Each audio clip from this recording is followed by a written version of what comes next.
allowed it, we could take our monthly workshop time and spend it exclusively on policy and still not meet the objective of having reviewed the policy manual from front to back by year end. I would like to suggest that we set aside some time to workshop policies specifically, and it not be during this time, that in our evening meeting on the other meeting of the month, the first meeting of the month, that we just say we're going to spend 2 hours a month looking at the policy manual.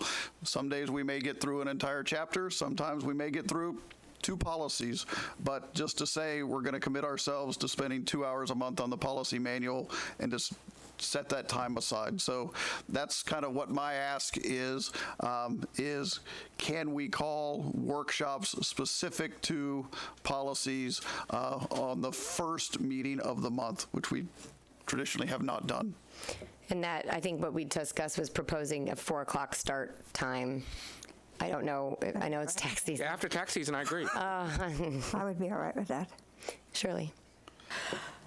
I had a question on what happens when we make these changes. If we make minor changes, and how much of this do we have to advertise? Because I will look at it differently if everything has to be advertised, because that's a cost to us, and I won't be. So we have an answer, and it's a good answer. That's a great point to raise, though. Yeah. So Art spent some time on that yesterday and found an answer that I think surprised us. We do have to advertise that we're making changes, but school boards do not have to, as many government agencies do, have to pay to publish the entire version of the rule.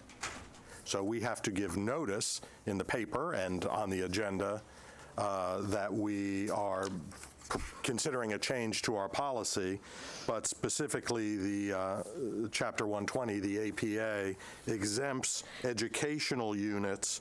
It says specifically, notwithstanding any other provision of this chapter, educational units shall not be required to include the full text of the rule or rule amendment or notices relating to rules, and need not publish these in the Florida Administrative Register, but shall notice it in the newspaper. And I went back to see what we had been doing, and historically we give a brief legal notice that we are considering a change to Rule 1.0. So we could have a long list of rules, if you're looking at one chapter at a time, or whatever grouping you go through. So I don't believe it's not no expense, but it's not like you have to print pages and pages of policy. So that shouldn't be an issue. It's a good point. Good, thank you. Well, it depends on how big the advertisement is. So it's, and the cost is 40, based on what if not the map. The map would have been a larger expense. Right. But this is just words. Yes. But it's not full text of rules. It's sentences, a couple of sentences. Okay. And then obviously we have to go through the process that we always go through, where you approve something for advertising, then we put the advertisement out, and the next month you come back and presumably approve. It is correct that the expense to advertise multiple policies is negligible from advertising one. It's simply a list. Just adding a few more numbers, pretty much. And commas. Numbers and commas, Yep. yes. Okay. Good point, though. And I don't know if any of you others can. I got some lists of some policies that had some comments from our attorney on it, but when I brought them up on my, and I was using an iPad, it wasn't showing those changes, and I was printing them, and I'm like, oh, wow, so I got to start. I was thinking I needed to start from scratch, but I realized that when I went to my laptop, I guess maybe I had a different version of Word, or maybe it was a different way of operating system, but then I got those comments from Art, so I didn't get, I don't know if you all had that issue too, but it depended upon what kind of machine I was using, whether or not I got his comments. Well, Word it's docs on the iPad, I'm assuming, but you can get Microsoft. Oh, well, see, I put Word on, and it wasn't coming up the same. I think you're the only one who's probably Done yet? gotten them yet, because I think yours were the ones that started, because you each assigned yourself No, for the chapters. record, Caroline has done an entire chapter. Sorry? Chapter 1. Now, I say that facetiously. There's one policy and it's a half a page, but we have completed our first entire chapter review, Caroline and I. Well, and then I really want to get us as much up to speed as we can. So really, I think the discussion was, are we good with adding workshops to approximately a 4 o'clock workshop on the first meeting of the month exclusively for our policy reviews? And Starting in May, yeah. I agree. well, you can watch online. I'll watch online. Also, Bridget, Probably wouldn't be ready to go March if we're going to stay true to our read-aheads, which we're not going to be ready with anything other than Chapter 1 by March, by Friday. Okay. So we'll draft we'll put a draft. Starting in April. April 17th, you said? No. Give us one. Okay, so we'll put I think it was just wanted to make sure that that was okay because we're adding additional time, but I think it will allow us to get on track. And I know that there are some, so should put together a draft calendar, I guess. So, because there are some chapters that are much longer, that may not be done in one meeting, but there also may not be, chapters. The 2 policies we just reviewed had it. My assumption is that we won't need that much of a change on every single policy. No. one of the things we did in the past, I've been waiting. One of the things that we did in the past is we had 1 full day of workshops and then a meeting at 3 o'clock on another day and an evening meeting. And then some of the board members didn't like that, and that's how come we got jammed up. We have a workshop and a meeting. Well, but I think this kind of separates them out a little bit better. So that's why when we talked about it, just thinking of being able to, because we still want to have discussions on other items that we have requested in the past. So, yeah, Eric. So we all picked our own individual. So what is my responsibility for my stuff that I'm supposed to do before? Obviously, if it's a policy that I've agreed to tackle. I've got 2 and 3, so you're not coming up until after tax season. Right, but I was just trying to understand what the process is. So the process is Art goes first and does a legal review to make sure there are changes dictated by statute. Then staff goes and sees if there's any recommended based on practice. Those go to the board member assigned to it. Then the board member and the assigned staff member go over it.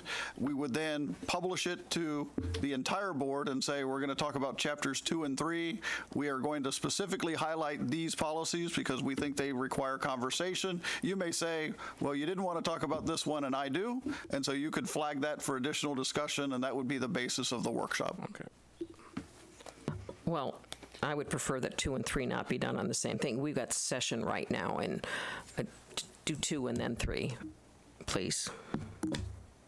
Let's put a proposed calendar together and see where we go with that. And I want to get a little bit back on track from the time standpoint, so I don't know. Okay? All right? Yep, good? Okay. Either that or I'll trade somebody. Number 4, no, the other policy chapters are long, so. Number 4, accelerated and rigorous coursework. Mr. Cantiz, Dr. Rose, Dr. Cantalupo. Doctor? You just give Steve a doctoral degree? No, Karen? Karen does. I said Dr. Rose. You said Dr. Canty. I said Mr. Canty. Give him an honorary one. Doctor. So good morning. Good morning. Pleasure seeing everybody this morning. We're going to have the opportunity today to discuss a component of the school grade. District school grade, it includes the middle school acceleration, and it also includes the high school acceleration data. Denise is going to be sharing the dashboard. She'll do most of the talking. Karen Rose, Executive Director for Middle School, and of course Denise is our Director of Data. Research and assessment, and she will be sharing the dashboard. Then we'll be available to answer any questions you might have as we work along. So shouldn't take too long, I don't think. Okay, we're going to bring the dashboard up on the big screen, but I'm going to just give some preliminary information about it. Good morning, everybody. And thank you for having us back here. This dashboard is a little bit different, and I'll take a little bit more explanation because it's a little more complicated the way it works with school grade. But before I start, I don't want to be remiss. I have to thank some people here. And this guy right here, Rodney behind me, Joe, he's the king of the cohort. If it wasn't for Rodney, none of this dashboard would happen. And it's a difficult, difficult job. James Ferrara up there. He's worked on a lot of the design and putting this together. We have Alex, who's not here, and George Goodfellow, and a lot of folks with a lot of time. This was the most difficult dashboard. The others were pretty straightforward. This one, we had to go back 4 years with the cohort and sort of follow them and figure out. But I think in the end, you'll see that it's very meaningful and provides valuable information as we plan ahead, as we look behind and see where we came from and where we are today. So I'm pretty impressed with a lot of this work. Okay, so it's up there. It's kind of small, but let's start with high school. High school and college and career, if you remember when we talk about school grade, it's lagged data. So what it means is that this year, for the 17-18 school grade year, which James has chosen, and this goes back in time, but we're going to look at 17-18, is based on 16-17 data. We know that happened already, right? Last year this happened. But when you look at this dashboard, pretend that you're going to be looking at it for the past and then going forward. So the first upper right quadrant will tell us who were the students that in the 16-17 cohort earned an acceleration point prior to coming into senior year.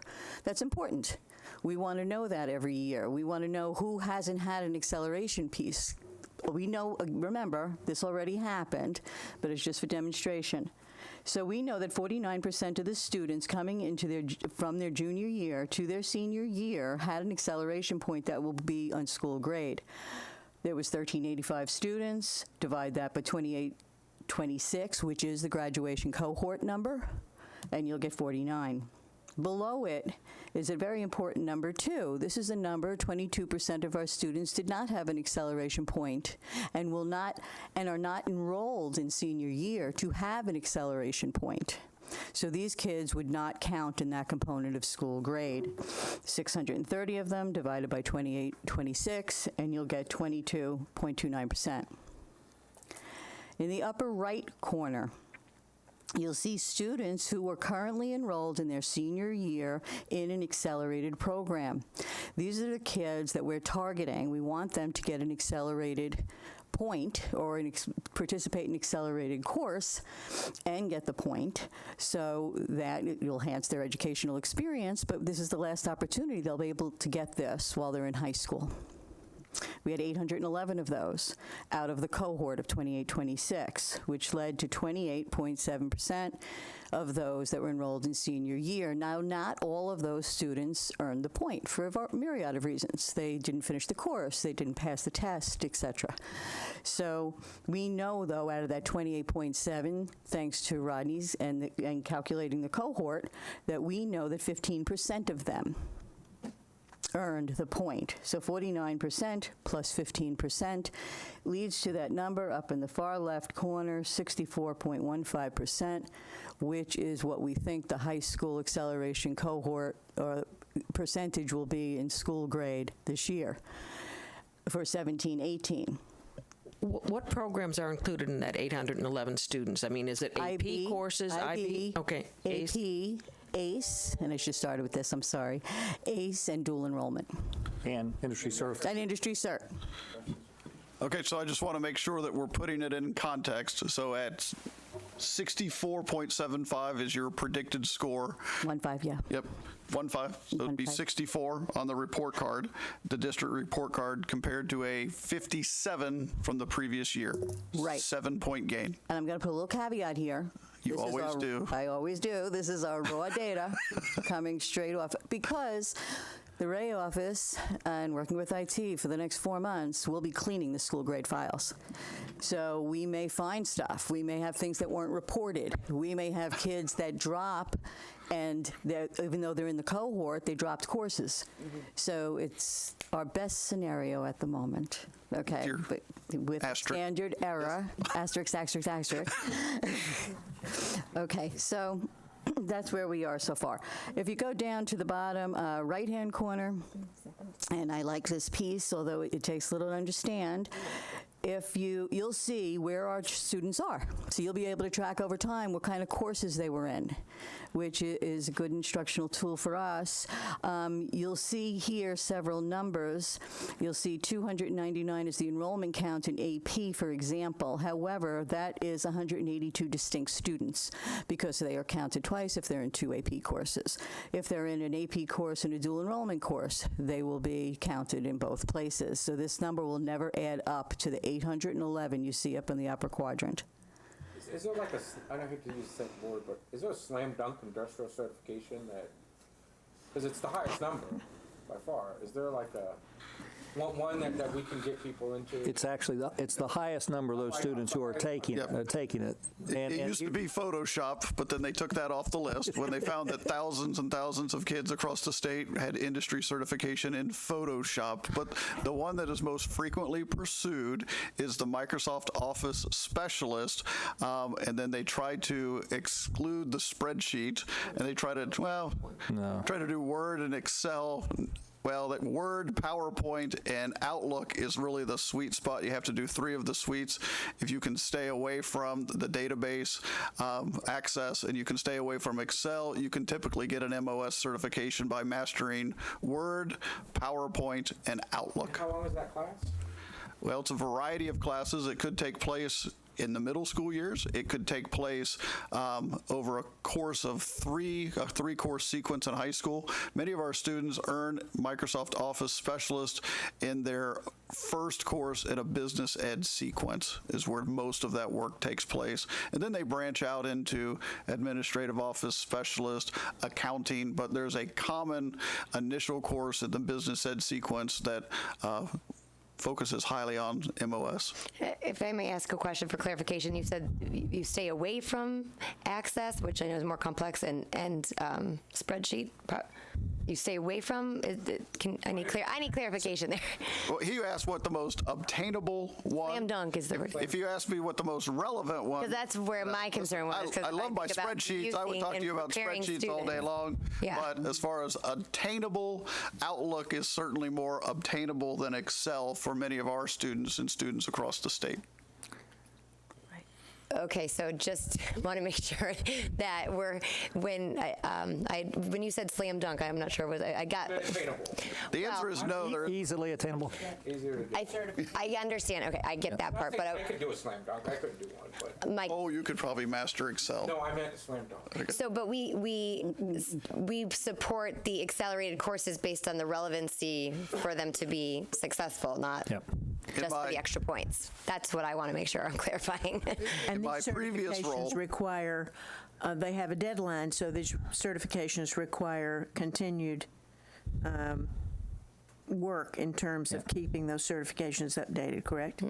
Well, no, once they earn them, they get the check mark. Now, whether it's acceptable to employers, an industry certification that you earned as a freshman in high school, that might be the subject of some debate. Certainly that's been our resistance on industry certification in the middle school, which is, are these really credentials for working adults, or are they trying to earn points on an accountability system? So that curriculum that you're talking about, it is the work that we do in the high schools through a couple of methods, and I'll just jump in with this because I think it's important. We do have a district master scheduling team. They come together once a month. One of the topics, the standing agenda items every month is the rigorous coursework, and we talk about what can we do purposefully to get more students into rigorous coursework. And the idea being that a student, if they can get into the rigorous coursework, that's a really good thing for them as they move towards their college and career goals. But more importantly, we want them to be successful and pass either an exam or a dual enrollment. With AP, IB, and ACE, you have to pass an exam to hit that criteria. With dual enrollment, you have to pass the course with a C or better. With industry certification, you have to also pass the suite, the 3 out of the 4, 3 out of the 5. So we have a number of strategies that we work through. We have teams at every school that look at rigorous coursework. We're constantly identifying new students. We're constantly identifying new programs, working with our district CTE department and others, making sure that we have the correct pathways for students to access industry certification. We have a number of industry certifications. That is the kind of the sweet spot. Excuse the pun, sweet. But at the end of the day, you think about a student that masters those components of the MOS, we call it the MOS certification, they're going to be better prepared. I mean, we want, if you're going to hire somebody, you would like for them to have the ability to use Word, and you would like for them to be able to use Excel, and you want them to be able to use those types of tools. So I think it's a good strategy on the State's Department to include this in the school grade, and we work really hard. So we do have, I just want you to know, it's purposeful. We do a lot of work at the school level. The schools do a great job in this area. We have an incredible support team here at the district, so it's a team effort, and we're excited about, nice gain this year. I think we're going to level off a little bit, and then we're going to take off to another big jump. We're working all the way back with freshmen, sophomore, and juniors and figuring out where we can access this. But every time they access a rigorous coursework piece and they're successful, it's a win for the student as they graduate and they leave high school, whether it's an AP course, an IB course. And you talked about courses that we're looking for, Eric or Ms. Robson, in Sweet Spot. Casual Eric. workshop. Okay. We've identified AP courses that if a student comes in as a freshman or sophomore, they can be successful with, and we've added those into the lower levels for freshmen and sophomores. And then as students go along, we try to identify. Another good example is with English.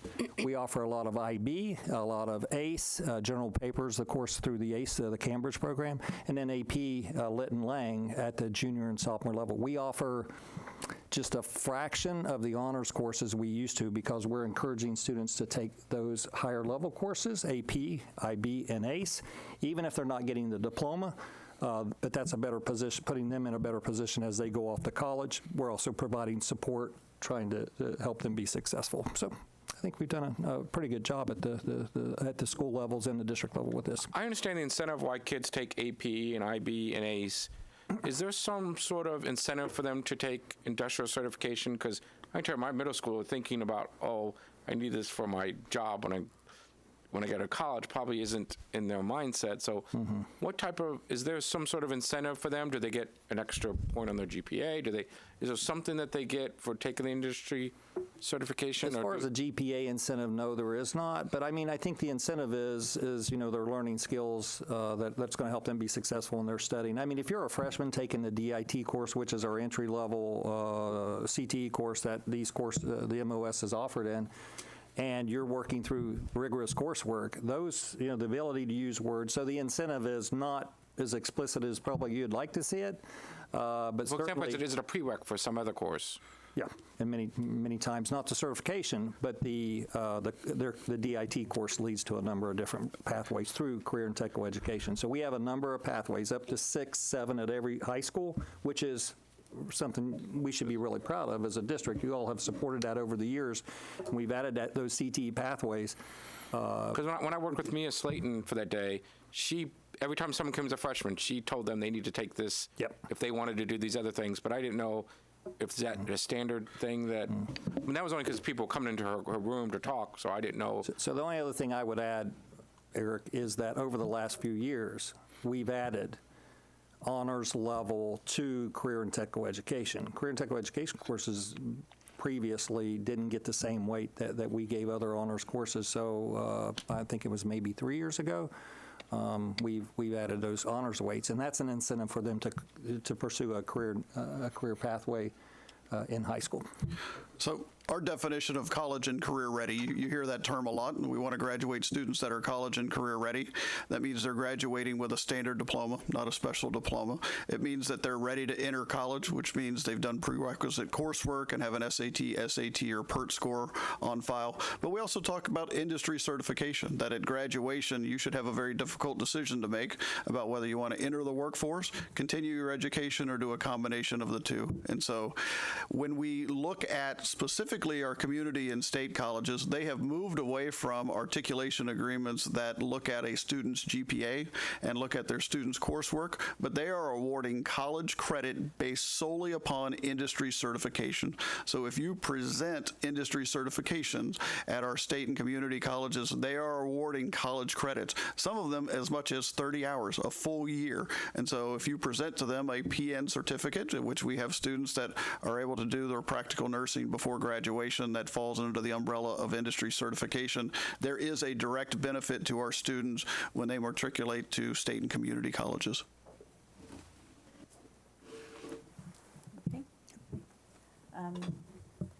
The last thing I'll say about this dashboard, and open it up if you have any questions, is we also have the same slicers up here. So another important feature of all of our dashboards. So you can look at specific student groups, you can look at gender, ESC, and ELL students, and that gives us information about planning for the future and opening courses up. Do you have any questions on high school? And I'll go to middle school. Okay. Okay. So works the same way. You'll go over, and here we see middle school articulation. Now, this is very different, so keep in mind, don't be alarmed at that .08. Wow. This is current year. So we're looking at current year students with the exception of industry certification, which is a lag data point, which I'll get to in a minute. So we're looking at the school grade year for 17-18. That's this year.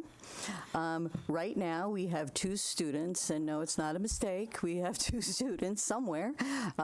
We looked them up. They have taken some sort of a virtual course, and they already are accelerated. They were enrolled this year, and they are accelerated already. Below that, and let me talk about the denominator here, the total students. This is a little bit of a different group. This is not a graduating cohort. These are students that are eligible to earn an accelerated point. What that means is that they were either enrolled in an industry certification or they're enrolled in a higher level course. The courses here we are talking about are any high school level course or industry certification. So they're either enrolled in it, or the big catch here is that they earned a 3 or above in the prior year on their mathematics test.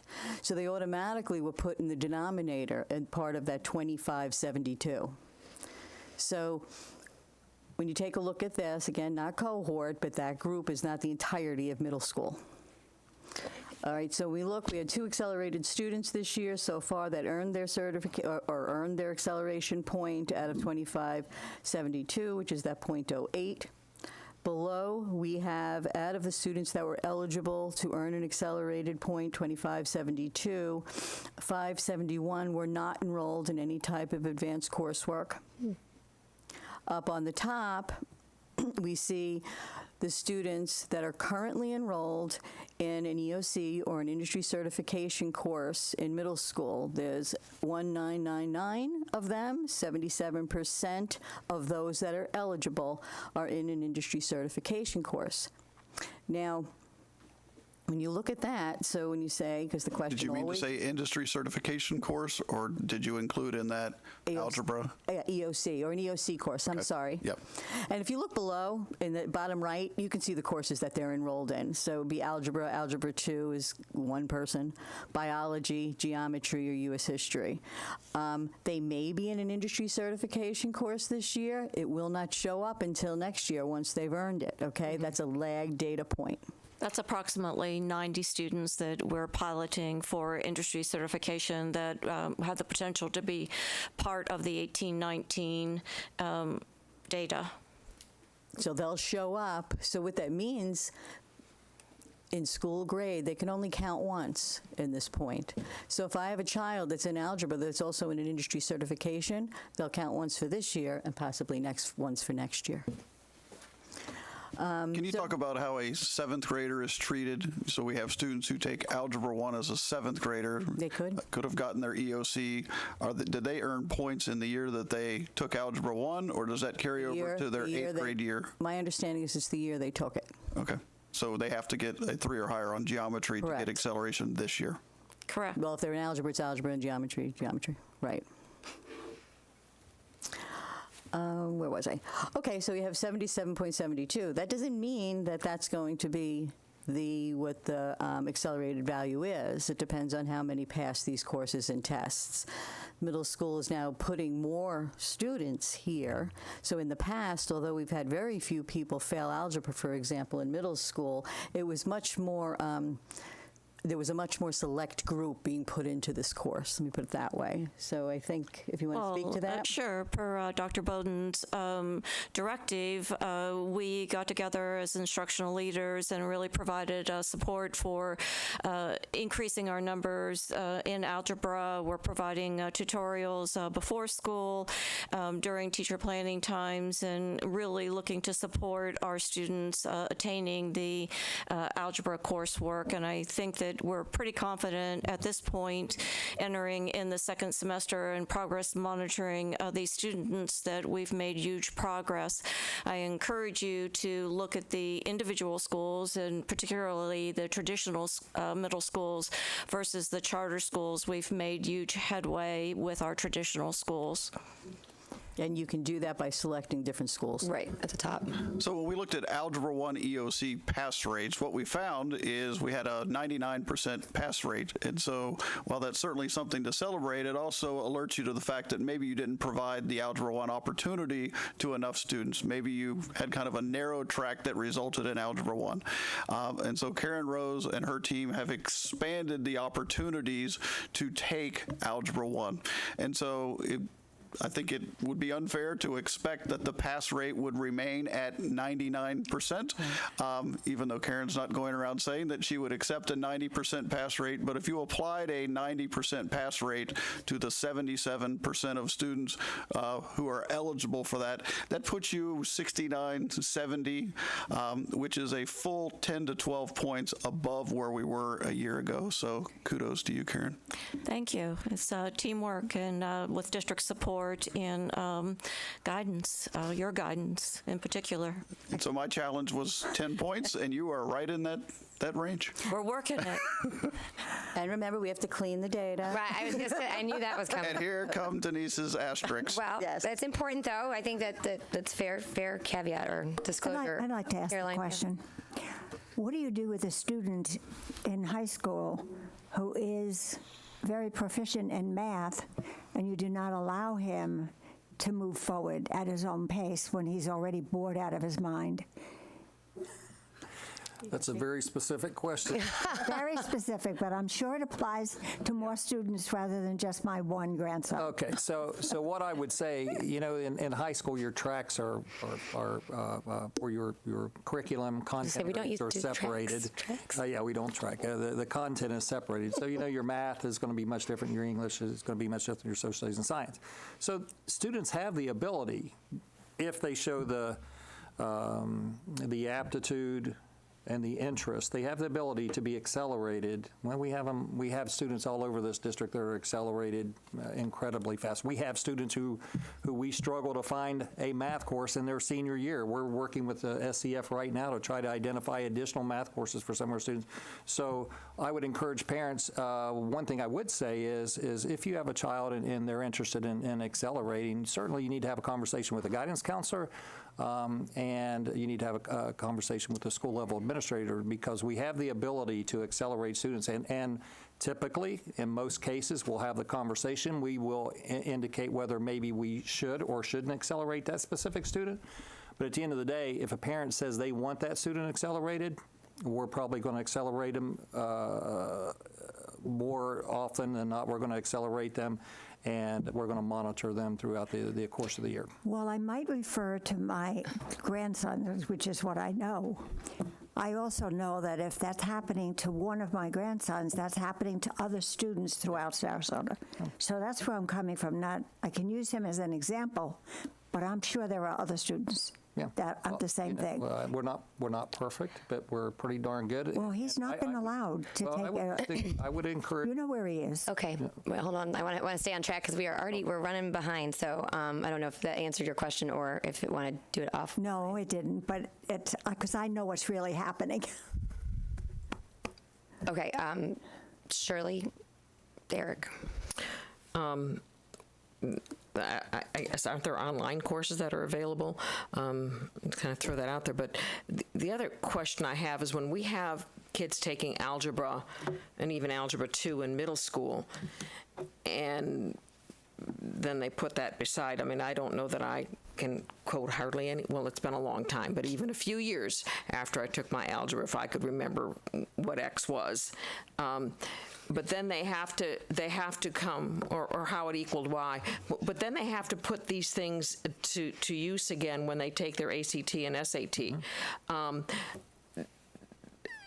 Does that, hinder them when they then have to take that SAT several years after they took algebra? I mean, I remember, and when I was in school, the SAT, ACT came very close after the algebra courses. And now you're talking, you may have 4 years The lag. sweet spot for a student to take the SAT or the ACT, we encourage them to start taking it. A typical student, we would encourage them to start taking it the second semester of their junior year. It gives them time to remediate and get better. But your question is, are they retaining those skills necessary to be successful on a college entrance exam, whatever it might be? And I would argue that the students that we've seen going through have been highly accelerated students. It's been a smaller sample over the years. I think that's a great question, because I think we need to continue. If a student's taking Algebra 1 now in 8th grade, and many more students are now, to the credit of the initiative we've seen at the middle school. But it's going to have implications for us, so we'll have to monitor those students. And you're right, we'll have to provide some sort of SAT, ACT prep, which we're providing more and more and more of at all of our schools, so the students have the opportunity to practice those skills again, prepare. And do we encourage them, if they take the ACT once, that maybe they need to take it again, so that perhaps they get in that top 20% in case their score on that is part of their salary later on in life? Eric? So we don't specifically say it could be part of your salary if you're a teacher, although that's a good point. What we do say. Well, maybe other businesses are going to follow. Maybe, but I think we do. I think we do. I think we encourage. There's research. I was just reading some this past weekend that if students retake an exam like that, they're more likely to score higher. It's just a comfort level. It's a different kind of exam, ACT and SAT. So absolutely, we encourage that. Eric? Go ahead. Years ago, we did some studies with Sarah Middle School teachers, the kids that were in advanced coursework, and to follow how many advanced courses they took in mathematics going forward. And I guess it's not surprising, but it's really hopeful that those kids continue on that math track. They've had early success, and so they're closer when they get to ACT, SAT world. They've been in math all along, in advanced math, so they do pretty well. Correct. I know you say somewhat facetiously, but I have a freshman in high school who aspires to be a teacher, and certainly her SAT score is something that we'll be attuned to make sure that it's at the 80th percentile. And so if she takes it, typically you try to get that ideal score to go to your dream college and university. Now, if they're attuned to teaching, they're well-versed to continue taking the SAT score so they can bank it in case best and brightest still exists upon the time they graduate. So, that's actually some things that we advise if they say they want to teach. I was going to say, I think that was the intent of that, but go ahead, Eric. Yeah, I know Ms. Zucker has stepped away, but I just want to point out that the articulation agreement with SEF, I know we have AP, allows people to go up to differential equations. So if you're bored in taking differential equations in high school, then I don't know, maybe there's some other issues. So I think Mr. Canties and Dr. Kingsley are doing a great job in making sure that there is rigorous coursework available to our students, whether it's through AP, IB, ACE, dual enrollment. I mean, there's a plethora of options out there to people. And I took differential equation, and one thing I can say is it wasn't boring. But I was in college. I wasn't smart to do it in high school. I did it at the University of Florida. But I went to the University of Florida, home of the Fighting Gators. I did not mean to say. I did not mean to say that you're not doing a good job. I know you are. I know. Okay, but I'm going to bring us back on track time-wise because we are way behind. But go ahead, Jane. What percentage of our 8th graders are taking the PSAT? I'm encouraging it amongst our schools. I cannot give you an exact percentage, Jane. We are growing it. I can tell you that. I've asked every middle school to look into it. There are a few that are ahead of that initiative, but I can assure you that we are making movement and having families be aware of it and encouraging participation. And we encourage the 9th and 10th graders to take that as well. We encourage groups of students to take it if all of our 10th graders take it. So all 10th graders take it. So they're required to take it by 10th grade. Some students want to take it in 9th grade, and they are encouraged to do so, but typically it's an accelerated group. And I understand that there are online courses from Khan and others that are really helpful in reinforcing and studying for the SAT and the SAT and ACT. Yes. And I'd like to add that we are doing that per your encouragement, and I thank you for that.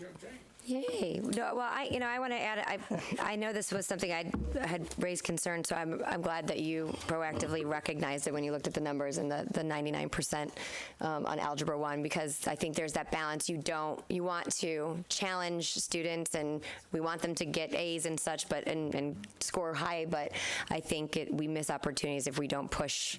So, but there's a delicate balance, because you don't want it to be too overloading or not prepared for that particular class, and I know you guys do a good balance of evaluating that, but it is AP, IB, and ACE too. Absolutely. The same application. If you have a 100% pass rate, then you celebrate it, as Dr. Pruden said. But we need to think about, can we expand the pool of the students who are, because there's a reasonable bell curve too. Okay. Well, and Bridget, that is a paradigm shift for our teachers and our principals, and we've had a good deal of dialogue about it, to the result that I feel confident that our pass rate will be positive, because we are monitoring, and teachers at this point have not completely shifted to accepting that we're going to have any percentage in the traditional middle schools that do not pass. So I think we're in an ideal position right now. Good. Very good. Okay, I'm going to end up so this way. And I'm sorry. No, go ahead, because what I'm going to say, you'll cringe at, so go ahead. Okay. Just going forward, the bottom chart here, just so you can look, it doesn't say distinct students in here because they're not taking Algebra 1 twice. They're not enrolled twice. So that's just a clarification. And then you could look across and see where our students are. And like these 45 biology students, they're at Pineview. So if you filter through that, and then that other comment about opening up courses, years ago we opened up AP, remember? You did, and I think people were afraid they wouldn't do well, but if you track that data over time, those kids did really well. That's exciting. Yeah. Not surprising, but also very exciting. Okay. So, as we close, and taking into account all of Denise's asterisks, but we are frequently asked, how are we doing? Our challenge was to increase the district's grade by 11 points. In our last 2 workshops, we have focused on graduation rate and acceleration.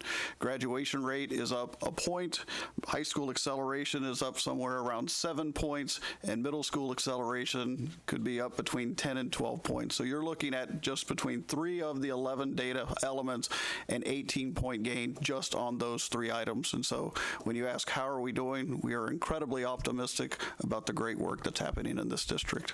And we still have to clean the data. Very good. Good. Thank you so much. I appreciate it. Thank you. Okay, as I said, we're a little behind schedule, but all good conversation. But I'm going to have to keep everyone tight so we can get through what we need. So number 5, child care benefits. Mitzi Corcoran. Hello there.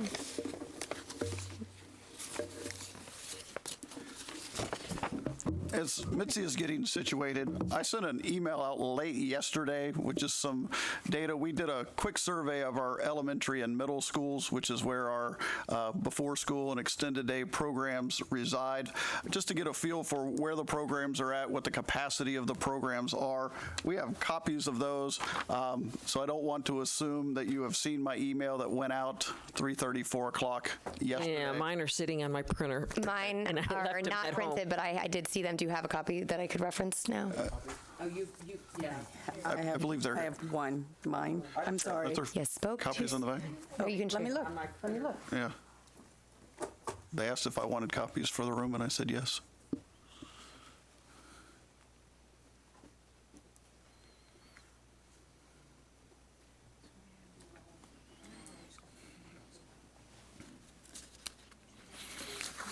I brought my own copy, so you're welcome to share. Thank you. You guys can share those. I'm sharing with Jane. Oh, okay. All right. Charlene, Carolyn. It's a little hard to look at on my phone. Yep. And so I know you've had an opportunity to review Mitzi's memo, which really kind of takes a kind of a legalistic view of what our obligations are under IRS regulation. What I will tell you is, after surveying our principals yesterday, there is capacity within our elementary and middle schools.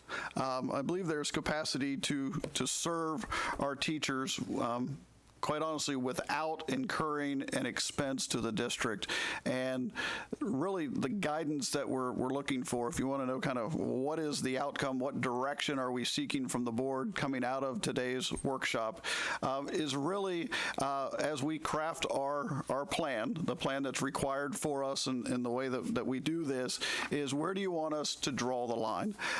So the first question is, are we looking exclusively at programs that are offered by the district, or do you want to go beyond programs offered by the district and those be third-party providers either on our campus or off of our campus? Are we looking exclusively at district-provided programs? Jane, sorry. We have 5 YMCA programs and a Boys and Girls Club on our campus, on our facilities. Are you including those as our programs, or?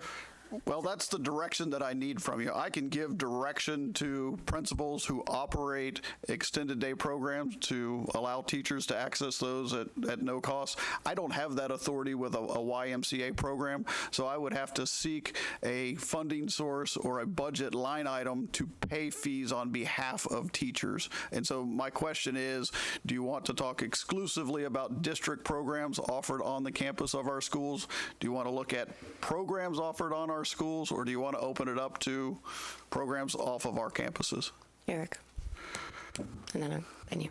I would not argue with somebody who wanted to expand it, but right now, if you asked me, I would just be happy if we could do it with programs that we do now, so it doesn't cost 1 penny for us to implement. To give a benefit for teachers that doesn't cost us 1 penny is pretty much, to use my other word, a slam dunk. Is your mic on?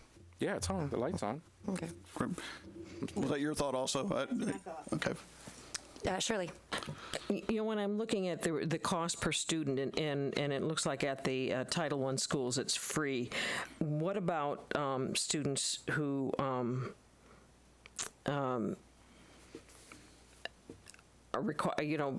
meet that requirement for free and reduced lunch, but they're not at a Title I school? And I'm specifically thinking of those kids from the insets that then get moved. I mean, do they have to pay? $6. Yep, they have reduced rates, and so there's a tiered schedule for aftercare, which is $6, $7, and $8, and that does factor in whether they're on free and reduced lunch or if there are multiple children within the same family. Okay. So there is but yes, there is a cost for those, except for the Boys and Girls programs, which are grant funded, and they're opened up to every student on those campus, regardless of income level. So when we're talking about those Boys and Girls Clubs in the YMCA, I mean, if the teachers put their kids in those programs, there's no cost anyway, correct? Well, there is a cost, not with Boys and Girls Club, but with the YMCA. Yeah. There is a tuition structure, and I don't have the ability to direct the YMCA to accept our teachers at no charge the way I would a district-run extended day program. So they do charge teachers who have students Yes, in ma'am. there? Okay. Yes. Caroline. Of course, I would love to see our teachers have as many benefits as we can provide for them, and I understand that it'll be easier for them to have their students in a daycare that's right there after school so they could continue to work. But at the same time, I would not like to increase our bottom line. And I understand if something like that did happen, it would have to show up on their W-2 form because it's an added benefit. it's an added benefit that they're receiving if we have to pay for it. Is that correct? Well, even if we don't pay for it, it's a benefit. It has value, and so we would develop a mechanism, kind of backside of the house, to track that cost. But yes, it would make its way to its W-2 if it crosses a certain threshold. And if I may chime in onto that topic, just in general, in my personal opinion, it's an added benefit of which that, yes, they would have to pay taxes on. But no, I see you shaking your head. I'm not the tax expert, but so. We're both shaking our heads. Okay, so no, so then that's not an issue. If there's no additional cost on the part of the district, there's no taxable benefit on the part of the employee. If there's a fee. Well, I like your answer better than mine. Yeah. If there's a fee associated, if we had to hire an additional childcare aide to cover just employees' children, then we would have to take the cost and divide it out, and appropriately they would have to be taxed on that and, recorded as an income component. But if the decision, which is what I'm kind of hearing around the table, is that we're just, if there's capacity at the school, you can leave your child there if you're a teacher because it's not costing any additional funds, there's not even a need, as far as I know, to have a written plan. I would agree with that.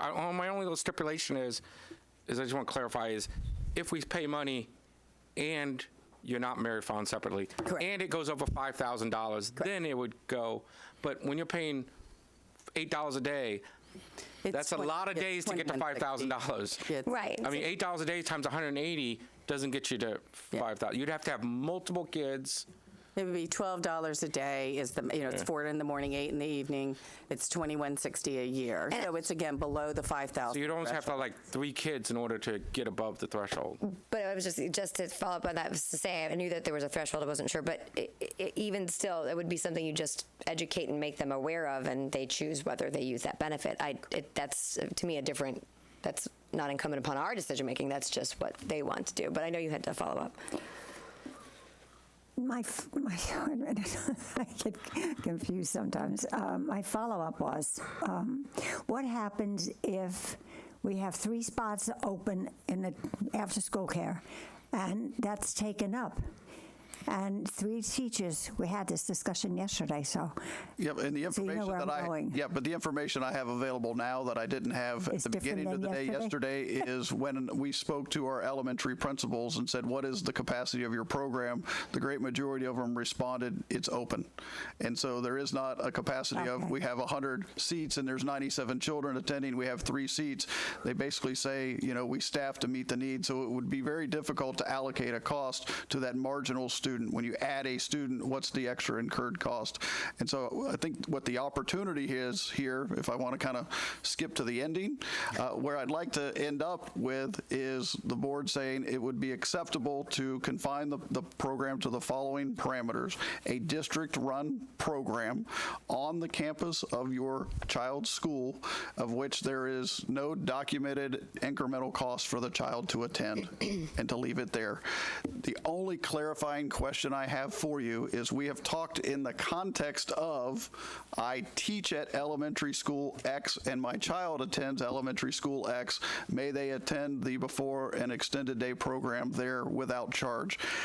Another example is, I teach at the Landings, but my child attends elementary school X. May that employee also access before and after school care if offered on the campus of my child's school?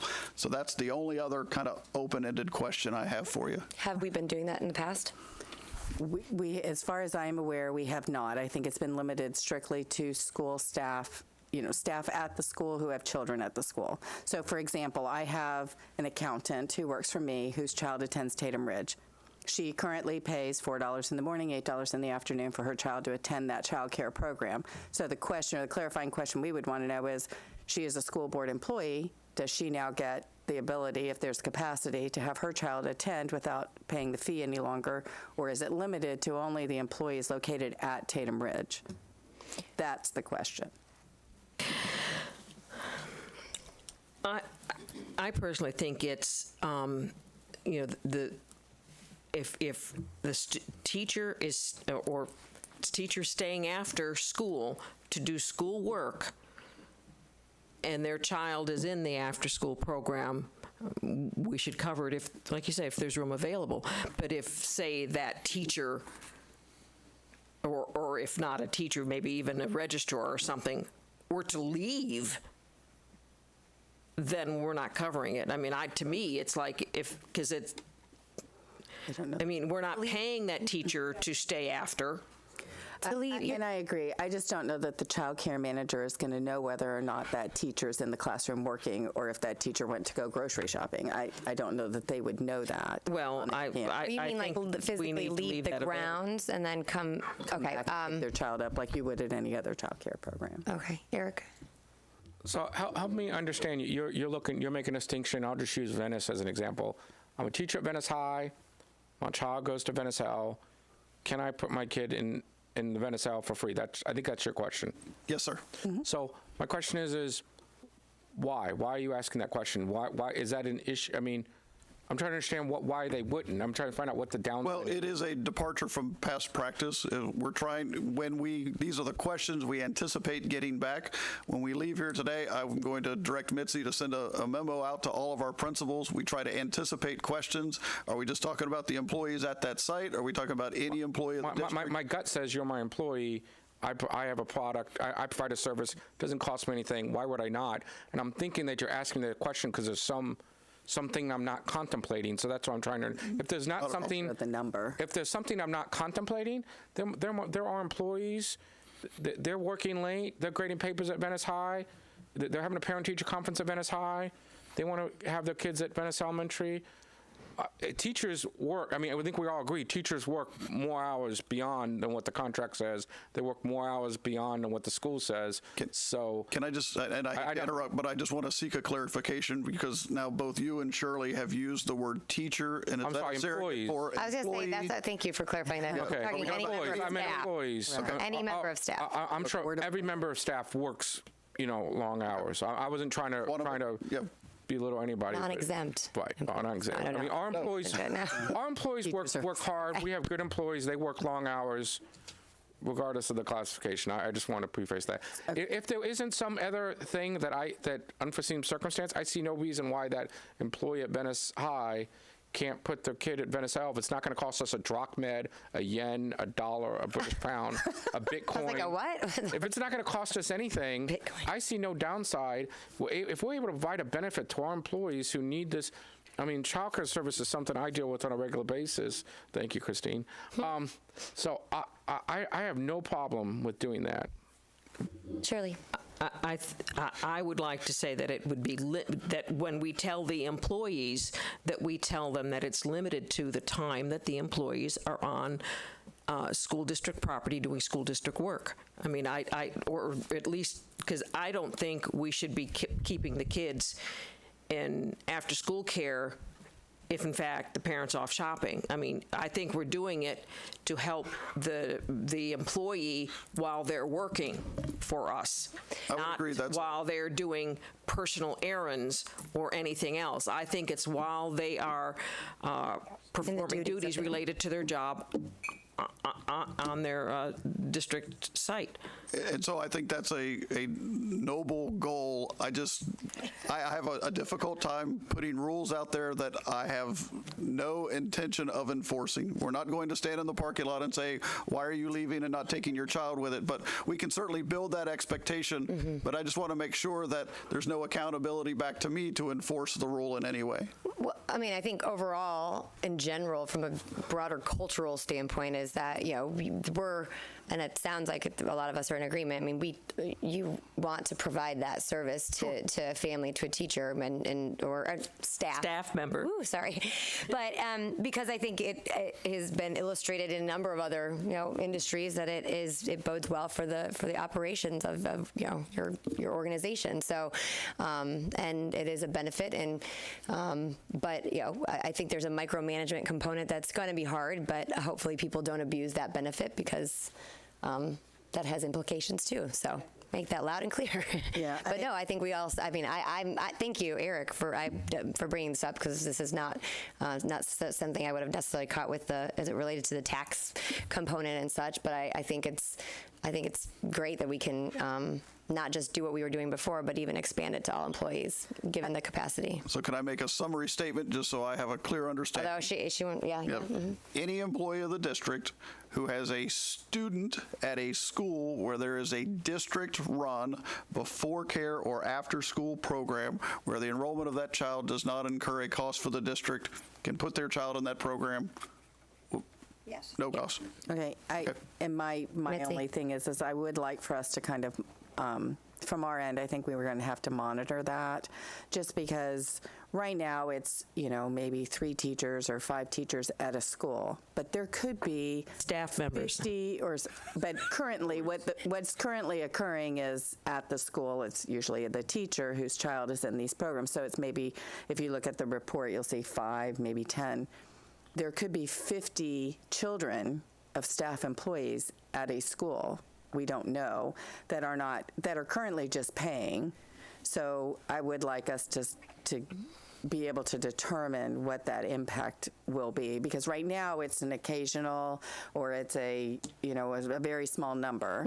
But if we do expand this to all staff, like I mentioned, my staff member pays, I have other staff members who have paid. So now that would become... That would change it, and there would be a financial... There could be a financial component, so that would be the only thing I would be curious about. Sure, monitor. When would we see implementation of this? Because it took 5 months to get here, and 5 months from now, the school year would be over.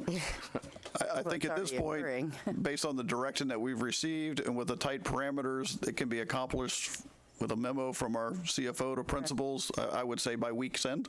Okay, thank you. But I do think Mitzi raises a good point, and I'm not saying personally, it just depends on what those numbers are, but I'd like to see us make that work. Even if there is an actual budgetary line item that we have to allocate to it, because I think it would pay dividends off in the long run. However, I just don't know what that cost is, so it's impossible to say that. So Correct, and that's the biggest concern. The elementary schools who have these programs really rely on those funds to help. I think you should study the numbers. Yeah, they rely. We're like, Laura. Yeah, she's left me a note. Can we study the impact? Because the schools who have these programs to generate revenue so that they can provide tutoring services or additional things. So if those funds are being lost because there is a financial impact, my big thing is I want to keep the schools whole. I don't want them to have to suffer a financial impact to their programs that limits the amount of games or snacks they can offer their kids, or the additional funds they have available to offer tutoring contracts to kids after school. That's what they use these dollars for. So if there is a budgetary impact by expanding the program, I want to see the schools kept whole. That's my big So would we be comfortable saying we're going to extend this benefit through the end of the school year, and that we would come back in a summer workshop, talk about the impact, and then make a decision whether we want to do it for the entire year next year? Shirley. I really would like to see the expectation in there that it is while the employee is working. On site. Either on the clock or off the clock. I mean, we can't, monitor everybody, but, that's no reason not to put a speed limit up on a street. I mean, just because the policeman can't be there all the time. I mean, I still want that part in there so that we know that there's an expectation, so that somebody doesn't then start thinking, well, then, hey, I get 3 hours free. I can go shopping. I don't disagree. I want to say one real quick, just because I need some clarification, especially as you look at that chart when it says from the capacity standpoint, which, based on need, obviously staff, the more students in there or children in there, the more staff you'll need by, the law is required based on the age and all of those other things. And you raised that good point, and I know we've spoken to. I'd love to see what that looks like. I'd have to expect there's probably going to be a financial impact at the end. I mean, if we're widening it open, but again, but we can't really have a discussion unless we know what that is. Correct. However, if we're going to the end of the year, would that expand quickly? I mean. That would show the need. Well, there's really no way to speculate, so I think if we commit ourselves to talking about it in our July workshop, we'll bring hard and fast data and make decisions about the future. Sure. At that point, we'll have raw data. But yes, all of those things are And I'll have possible. asterisks. No, I'm just kidding. Okay, good. If All right. it's success, It won't then be FSA. I won't see why you would want to stop it. No, I don't, I A lot of I think kids it's do a it. great, A lot I of think, teachers take yeah. advantage of it. Okay. Thank you, Mitzi. You did a great job. Thank you very Okay, much. so the only, Valita, who's in benefits, she had one other concern, which is if we have expanded it, those who've made an election to do voluntary reduction for FSA, if they don't need to have that anymore, it's a use it or lose it proposition. So they have how long, 30 days? They have 30 days, so if you only do it for 6 months, but they change it for the year. Come use the microphone, so you're on record. Maybe we haven't, I don't know if this is a policy. We don't, I mean, from a voting standpoint, I think it was just putting it back to what it was before, but it sounds like if we were to change our practice and expand it, there needs to be maybe a little bit more due diligence. Well, just for the record, our board has already taken an action. We were just seeking direction so that we could comply with that action. There is no action required. We're just trying to get some direction from the board. But there has been a motion, a second, and a full vote on this issue at the Right. board meeting. Right. Yep. That's correct. What about the FSA? They have 30 days to change the FSA election for a qualifying event. So if you only change it for 6 months and they plan for the entire year, they could be impacted with their taxes. If you end up doing it for the year and they only do it for 6 months, they could be impacted with their taxes. So it really needs to be something that they know are hard and fast on so that they don't end up losing money that they have put into the FSA and can no longer use, or don't get the tax savings for money that they end up paying because it didn't. How many people are participating in that FSA? Yeah, but I think, Valita, to be honest with you, I don't think there's any intention of the board changing the ability for employees to continue to receive the benefit for free. I think it's more, is there a budgetary impact where we will have to keep the schools whole? So I think the employee has the opportunity to have the qualifying event to eliminate the FSA. Right. And if they eliminate it, but then after 6 months, it's too much of an impact and they say we can't keep it, that's. Oh, that ain't happening. But see, that's what I'm saying. I don't think that, I don't Okay. think there's any It won't be intention. an- Yeah. I don't believe that the board has any intention of eliminating the benefit. It would be whether or not they would be putting money into the coffers within the budgetary process to allow for that benefit to keep the schools neutral. Is where Laura wants to speak. Can I just make a suggestion? I think it was fine when you were talking about the number of staff that are at the school site, and it's been usually the teachers' children. But now that you've opened it up district-wide, we have 5,000 employees. I don't know how many of them have children. I wonder if we could start with a survey that just says to the principals or staff, if you would take advantage of this at these few schools, 7 of them have outside, we may be pushing these principals who are not really in a position to want to do more hiring immediately to cover what you're suggesting. This is going to give our principals another job, but I would maybe not. So I would really like to see us survey how many of our staff will take advantage of this benefit, and if so, what the implication might be at the school site. Do they have to hire more people immediately to make this happen? Because just because there are people doesn't mean that there aren't absolutely staffing, to student ratios that they want to keep covered, activities that they already have planned. And if you're talking 5,000 employees, I don't know how many of them will be at those schools. Wait, so Caroline's next. I agree with Laura. I think we're moving into this too quickly without understanding the ramifications, and I would like to see us do the survey as Laura suggested. It's not that I don't want our employees to be covered. It's just that I want us to be fiscally responsible and to know what it is we're doing thoroughly before we do something. Otherwise, we might have to backtrack on something we've done, and that's not going to look well. Shirley. I would just think that most of our employees, if they've got a child that's attending a school that has an aftercare program, would probably use that aftercare program versus an outside daycare, because it's I would think the more reasonable one.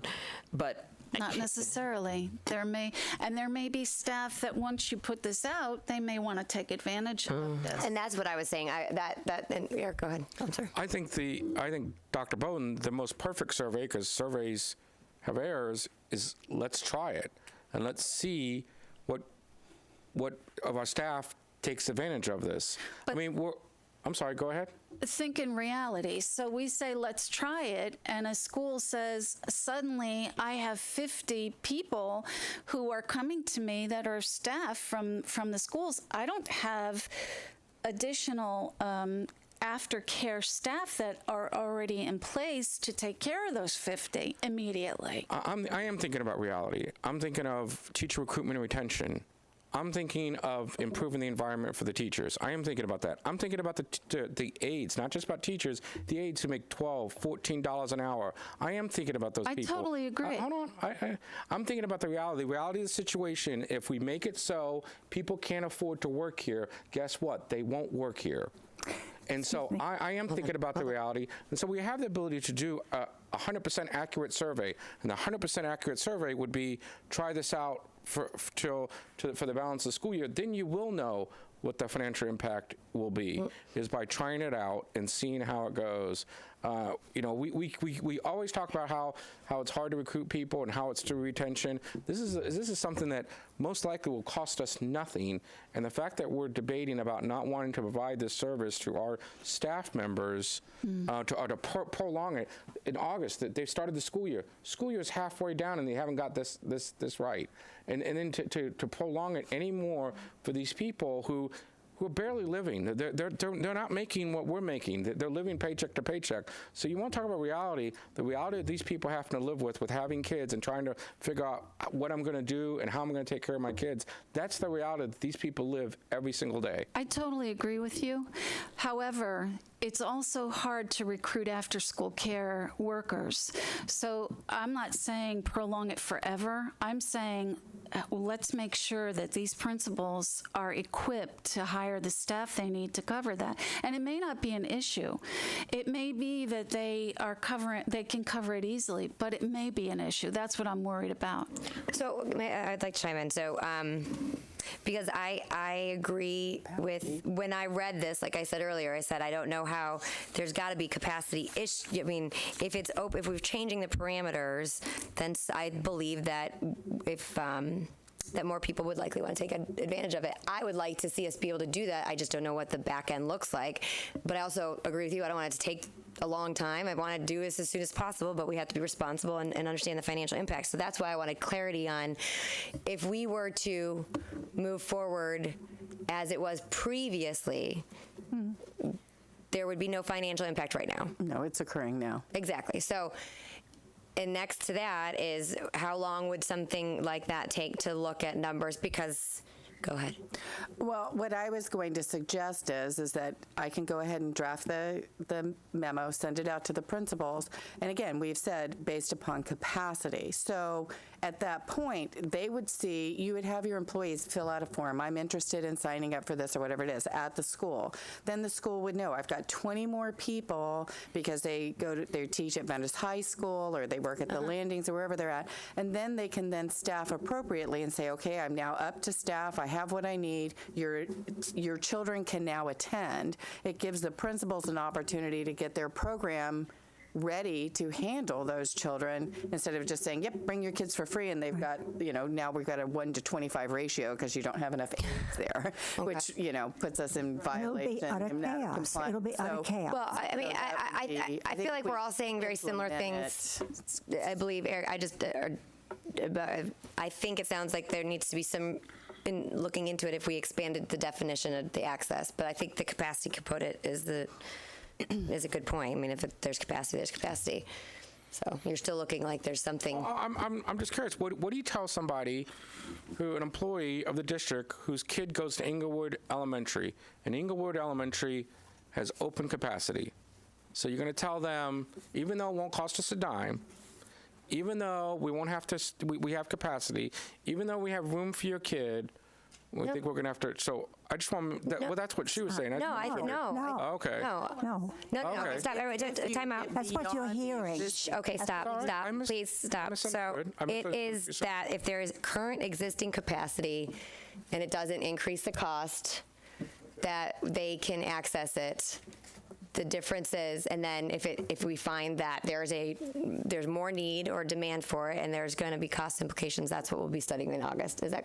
Sure, and if we reach capacity, would acceptable direction to our principals to say, if you have more interest than you have seats, priority would go to staff at that site first? That's fine. Okay. Yep.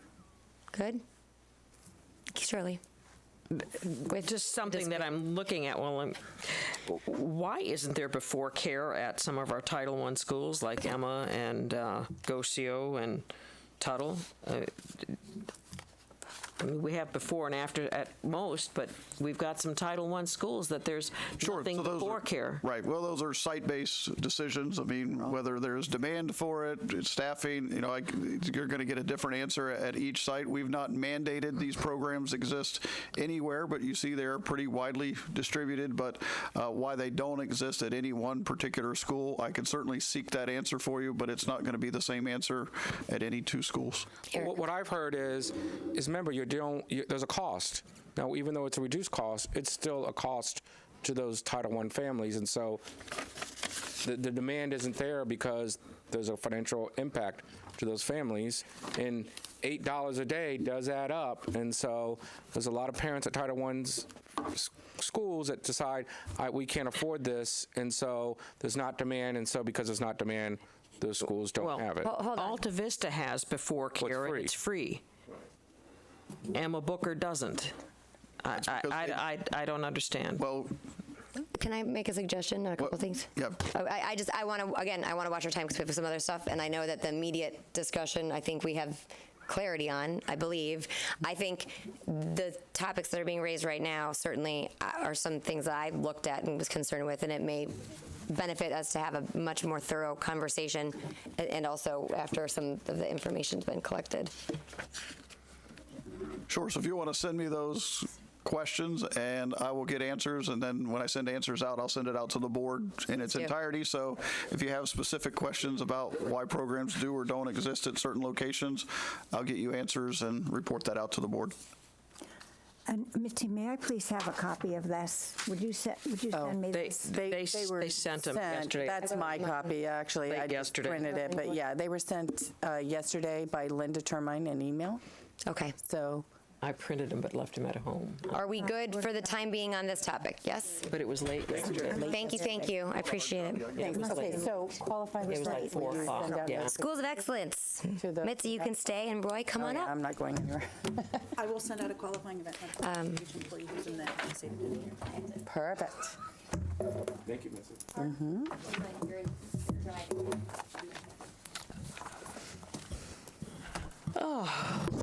Okay, now we're moving on to Schools of Excellence, and we have Mr. Roy Sprinkle and Mitzi Corcoran to start this discussion process.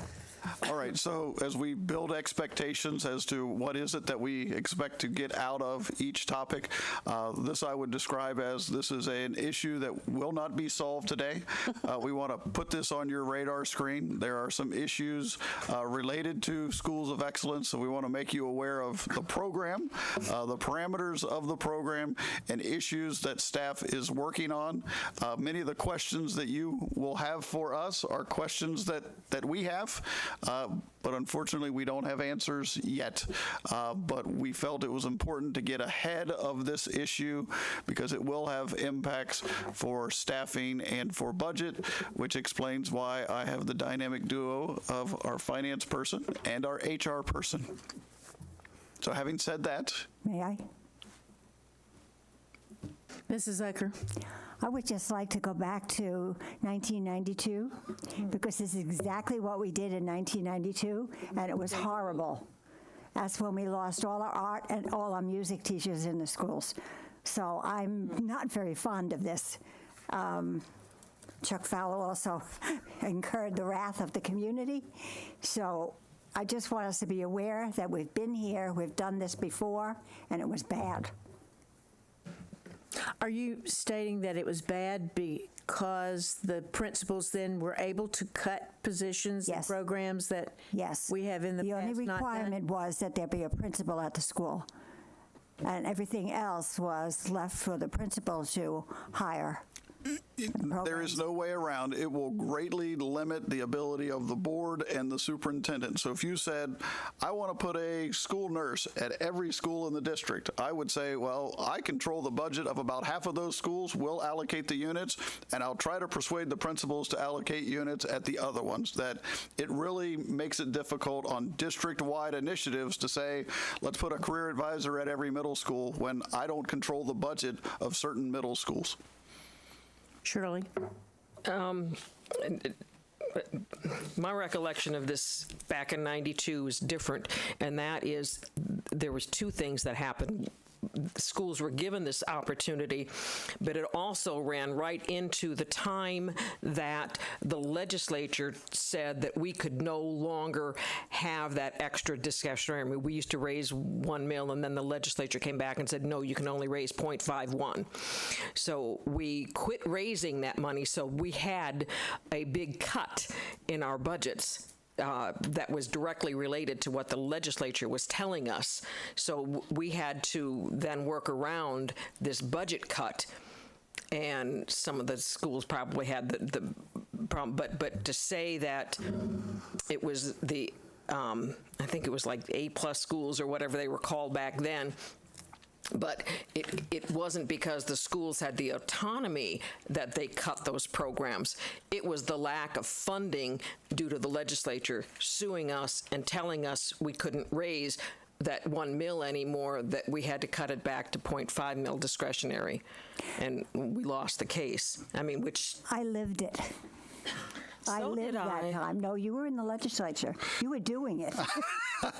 No, in the legislature, I fought to give us that money and allowed us to have a vote to keep that money that we raised. But it was that time is when the when we could no longer raise the money that we wanted. We had to cut back to the 0.51.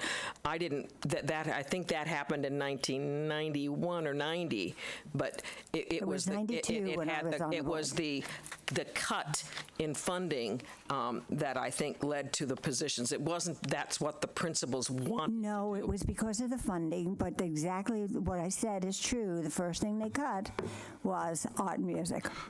So Shirley used the word autonomy, and that is the word. I've just come back from Tallahassee, and whether you use the word autonomy or you use the word principal empowerment, that's the word that's being used in the hallways of the legislature. How can we get more authority into the hands of our principals? And so whether you call it principal autonomy or whatever you do, if I may, can I allow Roy and Mitzi just to do the 10,000-foot view of, what the law requires of us, and then we can talk about how we don't like it, and then we'll figure out how we do it. Go ahead. You can go ahead and talk about the staffing side. Mine's probably a little easier. Besides a lot of certification issues, which are all pretty good, they're going to be hard to manage from our standpoint, but there are a ton of certification allowances that make things easier for teachers working at these schools, renewing their certs. Probably the biggest thing that caught your eye is the autonomy of the principals in the staffing process. We have a extremely friendly, employee-friendly staffing process right now that takes us a great deal of time to prepare for and to enact. We sit there with a lot of people to make this happen every year. It takes days and days. We bump, we move people around, we displace people at different schools. We go north to South County, cost center to cost center. We use right to recalls. These are things that other districts just do not do the way that we do it. But like I said, it is extremely employee friendly. It has worked for a long time. Now the principals of the schools will have the option of saying no. if I go to place someone there. But I want to chime in, though. You made a very valid point on the front end of that, of saying it's something that we do that works very well here and that others don't do. And likely these principles of excellence, or schools of excellence, have been in this district for some time and have seen the value of that. So I think there's some merit. If there was real merit to the way in which it works, why would they stop, even if they are given the autonomy? That's my question. I don't believe that principals would take the position that the current process works. Essentially, they receive a spreadsheet. Okay, so that's a problem. Yeah. So they essentially, at the end of the process that Roy has described for you, they get a spreadsheet that says your new third grade teacher is, and they have not had the opportunity to so much as speak with that individual, much less have selected them to come to their sites. And so now, when they receive Roy's spreadsheet that your new third grade teacher is, they have the right to say, I'd like to speak with them, and I'll let you know whether I will accept that placement at my school. But to say the current process works for our principals, I would think would be supported by them. I did say it was very employee friendly. Okay, well, but just, and then that wasn't intended to. And I was one of those principals at one time who got that sheet as well. It wasn't Roy's spreadsheet at that time, but, and you're not always happy. You may get a teacher who's on a performance plan. You may get someone that has low scores. And basically anyone would like the right to interview and select whoever is teaching in their schools. I mean, right. Yeah. Okay. And so, what I want to point out is that now we have created two classes of schools. We now have our schools of excellence who have the right to refuse the placement of teachers or forced staffing. And then you have other schools who do not have the right to refuse the placement of teachers. And so what that means is that when we have surplus teachers, they're going to make their way to, more than likely, schools that are not schools of excellence. And quite honestly, if you had charged me with what principals do you think should have the right to refuse, it would not be the ones on the schools of excellence list. It would be our Title I. It would be our C schools. Where I would extended that right first is not where we have gone, but that's what statute requires of us. And so those teachers on the surplus list more than likely are going to make their way to our title schools, our schools that do not meet the criteria of schools of excellence. And I'm sorry, I messed up the chiming in, but that was an important clarification. But so Shirley and then Caroline. Yeah, I have a concern about the low performing I would think high performing teachers would be the first ones chosen at these high performing schools, which will then be, I think, totally opposite of what we're looking for, and I think what the legislature is looking for. We want our best teachers at the lower performing schools to make things better. So I totally agree with that and how that would be a problem, but I can understand a principal only wanting high performing teachers. Is that in conflict with a contract, and would any changes have to be made to our contract? Or could they be made, or can we do this and then have to make the contract changes until 2019 when the contract expires? Roy, you want that one? It is very much in conflict with our contract and our current staffing language. I will always take the stance that law will take precedence over contract. I might not get agreement on that. But that's where we would be at right now. I will say, as another piece, we do have an agreement that for our schools that are above district average on free and reduced, and the schools that are above average on minority students, we do